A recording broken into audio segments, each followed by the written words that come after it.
And good morning. Welcome to the Deadly Desire Brendan Banfield Trial Show.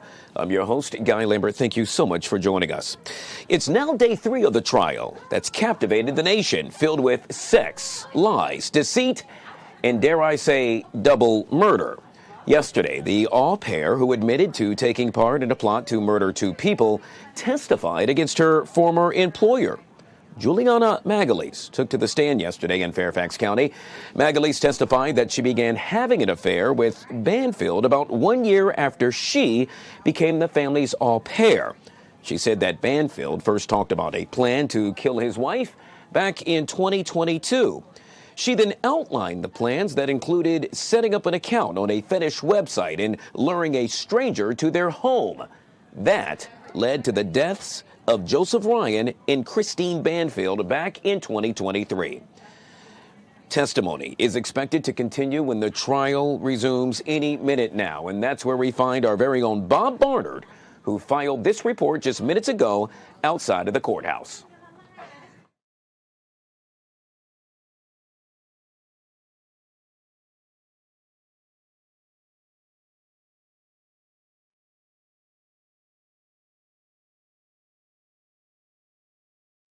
One call center, jurors got to hear the main 911 call that Juliana placed, that Brendan then took over the call. Also from 3 of the Fairfax County police officers who were first to arrive on the scene. The jurors got to see their body-worn camera footage, the interaction with Juliana and Brendan Banfield in the moments after the stabbing and the shooting. And then, the key witness really later in the day, obviously, was the au pair herself. Juliana Magalise got on the stand at about 3:15, testified for about an hour and 45 minutes. They wrapped up the day at 5 o'clock. And in that time, she basically laid out the story, how she came from Brazil, was paid $200 a week as a live-in nanny, an au pair for the Banfield family of Reston, Virginia. And that months later, she started an affair with Brendan.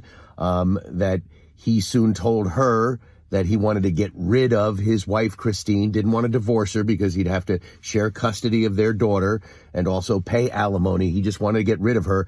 Didn't want to hire a hitman because, as Juliana told it from the witness stand, investigators, because Brendan is an IRS agent himself, he knew how things would work and that if he tried to hire a hitman, it would clearly come back to him. So they came up with this crazy scheme, according to Juliana, to pose as Christine, create a fake profile on a fetish website, cast, a lure out there, try to find somebody who'd be willing, sight unseen, to come into the house and with a knife, role play with Christine, a violent sexual encounter. It took a while because, according to Juliana, when they were reaching out to people, some of those who said, look, I'm a veteran of these fetish game playing things, we always meet first. Let's meet for breakfast at a diner, for a drink at night at a bar. I'm not just going to come to your house sight unseen and do this thing here. What if your husband was to come home? Because again, Juliana says she and Brendan were posing as Christine in trying to find someone to come into the house with a knife and do all this. They finally found someone in Joseph Ryan who engaged in a lengthy conversation over Telegram, which is an app, a messaging app.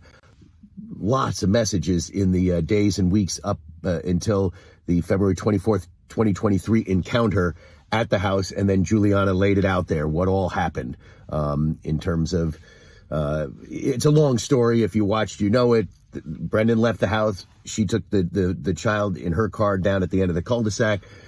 When Joseph Ryan showed up, she called Brendan. They both showed up, and then there was the whole craziness of Brendan shooting Joseph Ryan, then stabbing Christine, and then Juliana, shooting Joseph Ryan again because he seemed to be moving.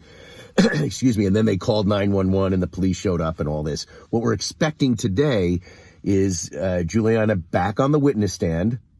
She'll be the first witness again. And once the prosecution wraps up its case with her on the stand, the Banfield attorney, John Carroll, will cross-examine her, and he kind of alluded this to this in his opening statement yesterday, that he plans to attack her credibility, and perhaps going to use some videos of her initial interactions with Fairfax County Police detectives after the murders and what all she said then compared to what she's saying now. The defense believing that because she was originally charged with second-degree murder, was able to plead guilty to manslaughter, is going to probably get a deal where she is sentenced, or what have you, she hasn't been sentenced yet, to time served. That's what her punishment will be, time served.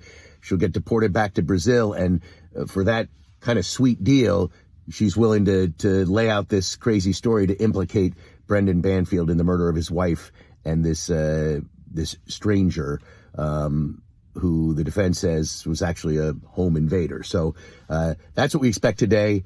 At some point, the defense grilling Juliana, trying to poke holes in her story because, the jurors, the jurors were sitting there listening to this all day, looking at the evidence on computer screens and hearing her testimony and everything else that led up to that, transfixed, not horrified because they saw some autopsy photos and what have you. And in the body-worn camera footage were able to see the scene, the bloody scene. Jurors seemed fine. There are relatives of Christine Banfield and Joseph Ryan who have also been in the courtroom. At one point, the Banfield parents, Christine's parents, kind of hugged onto each other. Brendan's parents have been there sitting up toward the front and just stoic as can be. Not a lot of interaction with them. And I didn't see any really interaction between Brendan and Juliana when she came into the courtroom and was sitting on the witness stand. She got emotional in a couple of places in her testimony, but there did not seem to be any interaction between the two of them. And she didn't look like she did in some of the initial images of her on the police body-worn camera footage that we've already seen, that's already been made public, with blonde hair and kind of perky. She had dark hair. She's been in jail all this time since her arrest and just looked different. And again, very little interaction, at none at all that I could see, with Brendan Banfield, the defendant. So it should be it's day 3, but the second day of testimony and evidence in this trial. And we'll probably talk to you at the break around 1 o'clock. See you guys. There you have it. Yet again, Bob Barnard outside of the courthouse minutes prior to court resuming. The stage set yet again with Juliana Magalise testifying. Riveting, to say the least.